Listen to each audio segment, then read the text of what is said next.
안녕하세요. 나이 먹을수록 절대 하면 안 되는 파괴적인 말버릇 3가지. 나이가 들수록 말 한마디가 얼마나 중요한지 느끼게 됩니다. 같은 말이라도 어떻게 하느냐에 따라 관계를 망칠 수도 있고 반대로 깊은 신뢰를 쌓을 수도 있죠. 특히 나이가 들면서 습관적으로 하게 되는 말들이 있습니다. 처음에는 별 생각 없이 하다가 나중에는 그 말들이 내 주변을 황폐하게 만들기도 합니다. 무심코 내뱉은 말이 가족, 친구, 동료들과의 관계를 망치고 결국 내 인생에도 부정적인 영향을 미치는 거죠. 오늘은 나이가 들수록 절대 하면 안 되는 파괴적인 말버릇 3가지를 이야기해 보겠습니다. 이 말버릇을 계속 가지고 있다면 사람들은 점점 멀어지고 내 의견은 무시당할 가능성이 커집니다. 혹시 나도 모르게 이런 말을 하고 있지는 않은지 오늘 이야기를 들으면서 한번 돌아보는 시간 가져보세요. 그거 내가 다 해봐서 아는데. 이 말, 나이가 들수록 자주 하게 됩니다. 후배나 자녀가 뭔가 새로운 걸 시도하려고 할 때, 그거 내가 해봐서 아는데 안 돼. 너도 결국 똑같이 될 거야 같은 말을 하죠. 이런 말은 상대방의 의욕을 꺾고 도전을 막아버립니다. 물론 경험에서 나온 조언일 수 있지만 중요한 건 세상이 변하고 있다는 점입니다. 10년 전, 20년 전과 지금은 전혀 다릅니다. 예전에는 실패했던 일이 지금은 성공할 가능성이 높을 수도 있죠. 한 청년이 있었습니다. 그는 직장을 그만두고 창업을 하고 싶었어요. 그런데 주변에서 전부 말렸습니다. 너 같은 애들은 망한다. 우리 세대는 창업했다가 망한 사람 많아. 이렇게 단정 짓는 말들이었죠. 하지만 그 청년은 포기하지 않고 새로운 방식을 찾아 성공했습니다. 몇 년 후, 그를 말렸던 사람들은 후회했죠. 왜냐하면 그들의 경험이 전부가 아니었기 때문입니다.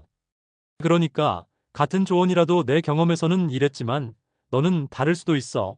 이런 점을 조심하면 좋을 것 같아 같은 식으로 말하면 상대방이 열린 마음으로 받아들일 수 있습니다. 무조건 안 돼가 아니라 상대방이 주도적으로 생각하고 도전할 수 있도록 도와주는 말이 필요합니다. 다 너를 위해서 하는 말이야. 이 말, 부모님들이 자녀에게 가장 많이 합니다. 혹은 선배가 후배에게, 상사가 부하 직원에게 할 때도 많죠. 내가 다 너를 위해서 하는 말이야. 이게 다 내 미래를 위한 거야.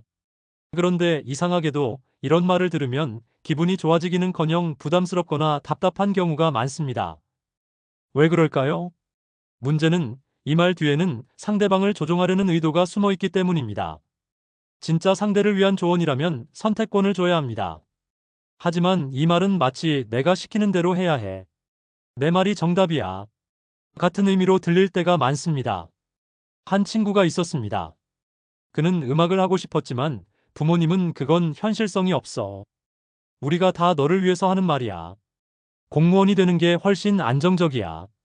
라고 했습니다. 결국 그는 부모님의 말을 따랐지만 몇 년 후 후회했습니다. 자신이 원하던 삶을 살지 못했기 때문입니다. 만약 부모님이 이렇게 말했다면 어땠을까요? 내가 음악을 하고 싶은 마음은 이해해. 다만 현실적인 부분도 함께 고민해보면 어떨까? 이렇게 이야기했다면 대화가 가능했겠죠. 상대방이 주도적으로 생각할 수 있도록 도와주는 것이 진짜 조언입니다. 무조건 다 너를 위해서 하는 말이야 라고 하기보다는 상대방의 입장을 먼저 이해하고 함께 고민하는 태도가 필요합니다. 내가 이 나이에 그런 걸 왜 해야 해? 이 말은 특히 새로운 기술이나 변화에 적응해야 할 때 많이 나옵니다. 스마트폰은 복잡해서 못 쓰겠어. SNS는 젊은 애들이나 하는 거야. 이 나이에 공부해서 뭐 해? 이런 말버릇을 가진 사람들은 점점 세상과 멀어지게 됩니다. 나이를 먹어도 배움을 멈추지 않는 사람이 더 건강하고 행복하게 살아갑니다. 실제로 연구 결과를 보면 나이가 들어서도 계속 배우는 사람들은 그렇지 않은 사람들보다 삶의 만족도가 높고 치매 발병률도 낮습니다. 한 70대 어르신이 있었습니다. 그는 젊었을 때부터 기술을 배운 적이 없었어요. 하지만 60대 후반에 컴퓨터를 배우기로 결심했습니다. 처음에는 내가 이 나이에 무슨 컴퓨터야 라고 생각했지만 막상 배우고 나니 너무 재미있었어요. 이제는 인터넷으로 손주들과 영상통화도 하고 유튜브도 보고 필요한 정보를 찾아볼 수도 있습니다. 삶이 훨씬 풍요로워졌다고 합니다. 배움을 거부하는 순간 우리는 정체되기 시작합니다. 반대로 한번 도전해볼까? 재미있을 수도 있잖아. 같은 긍정적인 태도를 가지면 새로운 기회를 얻을 수 있습니다. 오늘 이야기한 말버릇들, 여러분은 어떻게 생각하시나요? 혹시 주변에서 자주 듣거나 무심코 해버린 적이 있나요? 우리가 어떤 말을 하느냐에 따라 관계가 달라지고 삶이 달라질 수도 있습니다. 작은 습관 하나 바꾸는 것만으로도 더 좋은 인간관계를 만들고 더 긍정적인 삶을 살 수 있습니다. 여러분도 경험이 있다면 댓글로 공유해주세요. 그리고 이 영상이 도움이 되었다면 좋아요와 구독, 알림 설정도 부탁드립니다. 다음에 더 좋은 이야기로 찾아뵙겠습니다. 감사합니다.